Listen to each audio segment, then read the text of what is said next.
Les clés d'un match d'exhibition. Il détient.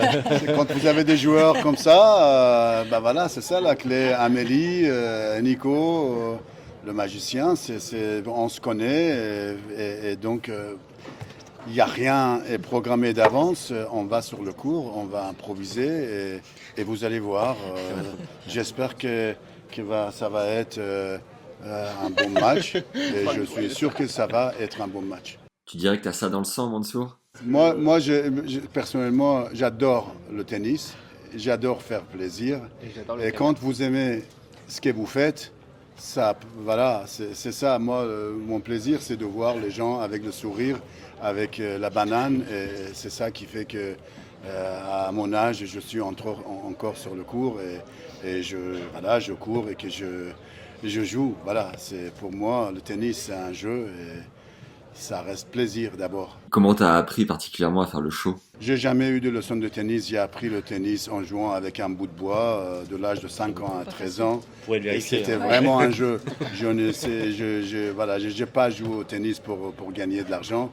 J'ai joué au tennis parce que c'était interdit pour moi.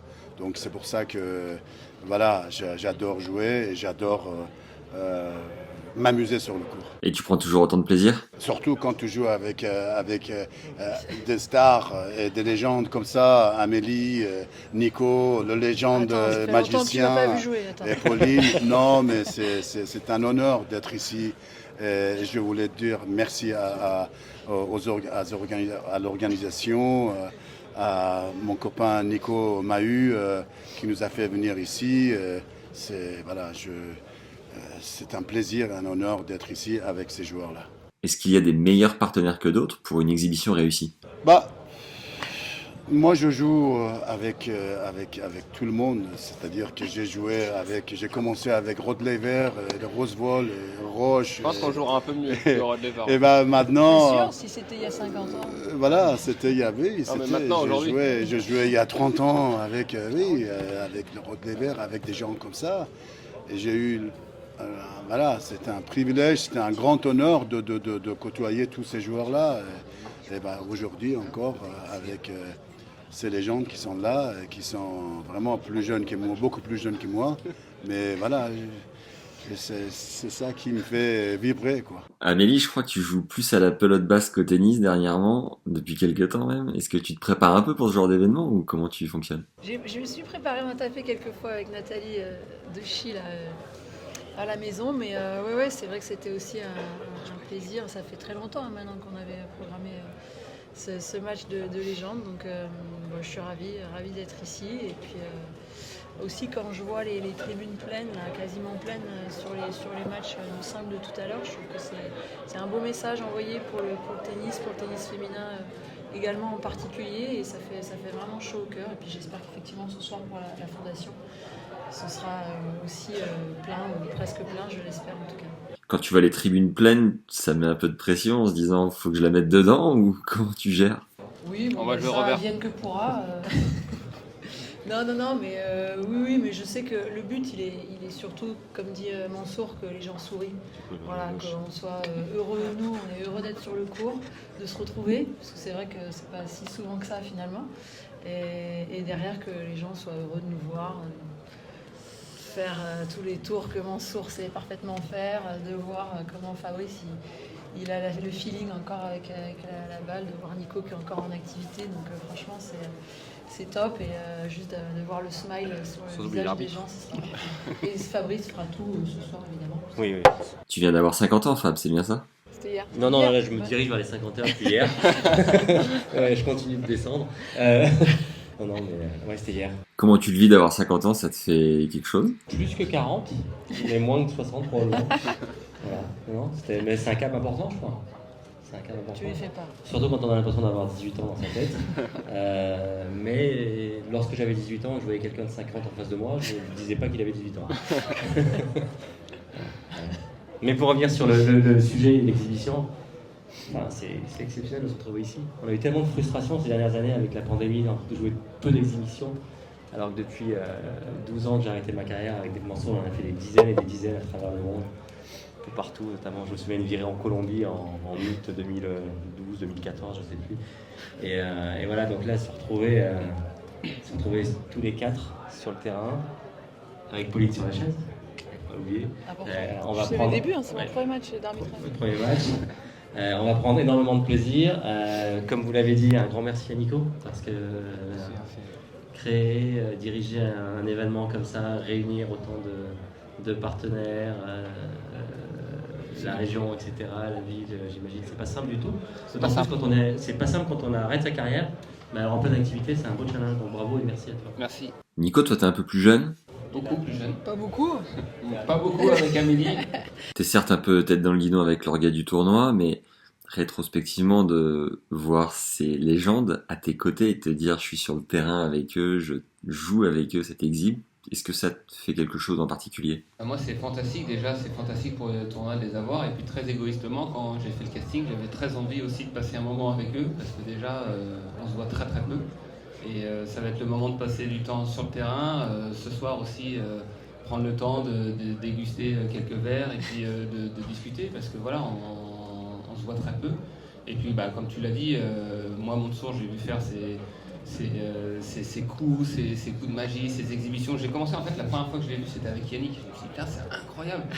Et je lui dis, mais il sort d'où? Et en fait, après, j'ai découvert qu'il avait quand même joué au tennis avant de faire ses exhibitions. Donc ça, c'était quand même quelque chose d'incroyable. Non, mais c'est vrai, j'ai découvert Montsour à travers les exhibitions.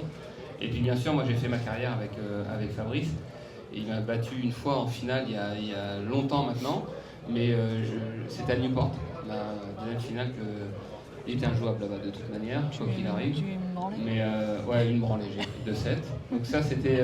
voilà, T'étais pas très bon sur le gazon, c'est pour ça. et non, et je me suis beaucoup inspiré de Fabrice aussi sur sa longévité à l'époque, parce qu'il a terminé très très tard. Et puis Amélie, moi c'était un modèle, hein. C'est Amélie quand même numéro 1 mondial, vainqueur de Grand Chelem. Je me souviens d'une discussion qu'on a eue à Miami, quand moi je voulais essayer de devenir numéro 1 mondial de double. J'étais dans les 10, mais j'avais l'impression qu'il y avait encore un cap à franchir, et on s'était retrouvés au restaurant, on avait une discussion, je lui ai dit voilà mon objectif, je ne plie pas sur tous les toits, j'ai envie d'être numéro 1 mondial. Toi tu connais le parcours, tu l'as fait, même si c'était en simple. Voilà, donc j'avais demandé ses conseils, on avait passé un peu de temps, et quelques mois après j'étais devenu numéro 1 mondial. Donc ça c'est quelque chose que je n'oublierai pas, et aujourd'hui voilà, je suis juste content de passer un petit peu de temps avec eux. Et on n'oublie pas non plus qu'Amélie revient d'un marathon, elle fait 3h14. Ça, c'est pas rien. Elle va être très affûtée. C'est monstrueux. Et au rayon des anecdotes, je voudrais dire deux choses concernant Nico. Tout d'abord, comme on a 10 ans d'écart, 82, 72, lorsque j'avais 34, 35 ans, que j'étais encore sur le circuit, il me regardait, il me disait mais attends, mais t'es un martien. Moi, à ton âge, j'aurais arrêté depuis bien longtemps, j'ai déjà mal à la hanche, j'ai mal au genou, j'ai mal à l'épaule, j'ai mal au poignet. Et bien à 40 balais, il est encore là, le Nico, alors que moi j'avais arrêté à 37. Il est encore là et très compétitif, et il ne lâche effectivement absolument rien. Il a facilement 5-6 ans encore devant lui. Non. Ouais. Comment t'expliques, Nico, que t'arrives à tirer finalement un peu et à faire durer le plaisir sur ta carrière, ta fin de carrière? Déjà, Fabrice a arrêté à 37 parce qu'il a décidé d'arrêter à 37. Il jouait, même encore, quand on jouait avec Pierrug et qui coachait Pierrug il y a quelques temps, il était encore très compétitif. Il avait 45. Il a arrêté vraiment parce qu'il voulait. Et moi, je joue parce qu'il y a des jeux dans 1 an et demi, et que j'ai essayé d'aller au bout de ce que je peux faire. Voilà, Comment? Sans les jeux, je me serais fortement posé des questions. Amélie, un mot sur le tennis féminin français. Qu'est-ce que tu peux nous en dire en particulier? On peut demander à Pauline. Non, mais oui, il y a Caroline qui est illustrée extraordinairement sur la deuxième partie de saison, donc ça c'était vraiment fantastique, et j'espère surtout que ça sera un exemple fabuleux, une belle locomotive pour celles qui suivent derrière, pour celles et ceux d'ailleurs, les plus jeunes qui suivent derrière, de montrer que le chemin il est là, on peut l'atteindre, on peut le toucher du doigt.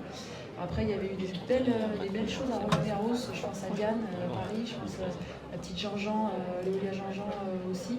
Il y avait eu des jolis parcours, même Jaco qui avait passé aussi un tour. Et puis derrière, ça a du mal effectivement à confirmer, à concrétiser, à continuer dans cette dynamique-là, parce que toute la difficulté, c'est effectivement d'être constant et constante sur toute une saison, sur plusieurs saisons. Donc voilà, c'est vrai qu'on le sait, en ce moment, c'est un petit peu difficile pour le tennis français, pas seulement féminin d'ailleurs, mais je souhaite vraiment d'avoir un exemple comme Caro aujourd'hui qui a été vraiment mis sur le devant de la scène, soit avec cet été Cincinnati l'US Open, après sa victoire au Masters. J'espère que ça va redonner vraiment cette dynamique-là, cette envie, ce feu intérieur, parce qu'en fait, on parle de ça, on a tous, nous, rêvé et on a tous eu cette flamme à l'intérieur, et c'est ça qui nous a porté, c'est pas de se dire on va gagner tant, etc. Ce qui nous fait aller à l'entraînement tous les jours, c'est justement ça, c'est ces rêves-là en fait. Et moi je pense que le rêve, c'est ça qui amène tous les jeunes, ou même ceux qui sont déjà en carrière, à avancer, à aller encore plus loin. Quel conseil vous pourriez donner à une jeune joueuse qui a percé La constance, la persévérance et la constance. Je crois qu'on est tous probablement capables de faire des efforts par moment, par pic, par période. Mais ceux qui vont tout en haut, c'est ceux qui font les efforts tout le temps.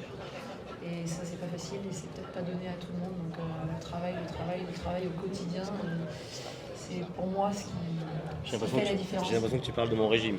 C'est ça. C'est Non, question. Ok, Et d'accord. t'en es où alors en ce moment? Hein? Attends, j'ai une question. T'es en haut, Non, t'es en haut, non. t'es en bas là. Ah, J'ai une non, question, ça va, je je me suis concentre. pas T'es mal. bien. Ouais, ça va. Pauline, t'es encore plus jeune que Nico. Qu'est-ce que ça te fait aussi d'être aux côtés de ces légendes pour ce moment spécial? Beaucoup d'émotions. Des Non, frissons. mais des frissons. Non, j'ai évolué aussi avec eux sur le circuit, donc c'est vrai qu'on se connaît maintenant depuis un moment, mais ça fait forcément quelque chose de partager tout ça avec eux, puisque moi je me suis inspirée d'eux en étant jeune, après je les ai côtoyés sur le circuit, et maintenant je les retrouve de l'autre côté aussi en partageant ces moments-là avec eux. Donc c'est que du bonheur, et comme disait Nico, on se voit trop peu tout au long de l'année, donc c'est vrai que c'est cool de pouvoir avoir ce moment, que ce soit sur le court, et puis surtout ce soir avec un petit verre de vin après pour profiter de ces moments-là ensemble. Ça nous fait du bien aussi de se retrouver et de penser à autre chose que tout ce tennis qui nous a habités pendant des années, donc voilà, c'est que du bonheur. Amélie, est-ce que tu peux nous raconter ta première édition en tant que directrice de Roland Garros? Je l'ai vécu comme un gros tourbillon, mais j'ai appris énormément. Je trouvais que c'était une édition fabuleuse. Franchement, il y a eu le public qui a répondu présent, tout s'est bien déroulé. Encore une fois, il y avait, on le sait, des décisions parfois impossibles à prendre, des challenges ici et là, des demandes de partout, mais c'était vraiment extraordinaire. Et je crois que la deuxième édition, j'espère réussir pas à me poser, parce que je sais que ça sera tout aussi intense, mais en tout cas mentalement de voir un petit peu les choses peut-être différemment pour avoir encore plus de calme auprès des équipes et tout, même si je pense que c'était déjà pas mal. Et comment t'es-tu laissé convaincre de participer à cette exhibition, toi qui es si peu sur les cours de tennis? Moi, je crois que c'est Pauline, tu m'en as parlé il y a longtemps. Il y a longtemps, ouais. Non, J'ai cru que c'était une blague au début. mais non, j'ai tout de suite dit oui, j'ai tout de suite dit ok. Pour rien vous cacher, il y a 2-3 jours, je lui dis je fais pas bien, petite gastro qui arrive et tout, mais je lui dis non, t'inquiète, je serai là. Et voilà, je suis là et je suis hyper contente d'avoir fait la route là ce matin. Je suis partie de la maison tranquillement et puis j'ai hâte qu'on soit sur le terrain et qu'on s'amuse quoi. Mansour, physiquement, t'es comment? Au top. Physiquement, moi je suis au top. Non, tout va bien, c'est sérieux. J'ai un peu mal, comme tous les mecs de mon âge, mais Quand il avait 12 ans. quand je me réveille et que Fabrice me dit viens, on va taper 300 balles, moi je vis pour ça, pour aller me trouver sur le court avec des potes et jouer. Mais tu comptes toutes les balles? Oui, je tape Et là, 300 balles. et là, on va Des taper fois, combien? il a envie de taper 250 balles. Bon, on tape 250 balles. 250 par Mais bon, Ah ouais. normalement, c'est Mais 300 je- balles ça par arrive jeu. pas. Voilà, Toi, tu 300 fais pas balles en à temps, l'entraînement. tu fais pas en temps, tu fais en nombre de Non, balles 300 tapées. balles, oui. Ça dure 20 minutes. C'est 20 minutes. Oui, oui. Là, tous les jours, tu fais quoi? 3 fois Non, par semaine? 3-4 fois par Allez, semaine. finito. C'est pas mal déjà. Voilà. Allez, Et quand je suis pas Voilà. dispo, il va taper contre le mur. 300 Ce qui est balles. assez unique. Merci. 300 balles. il compte.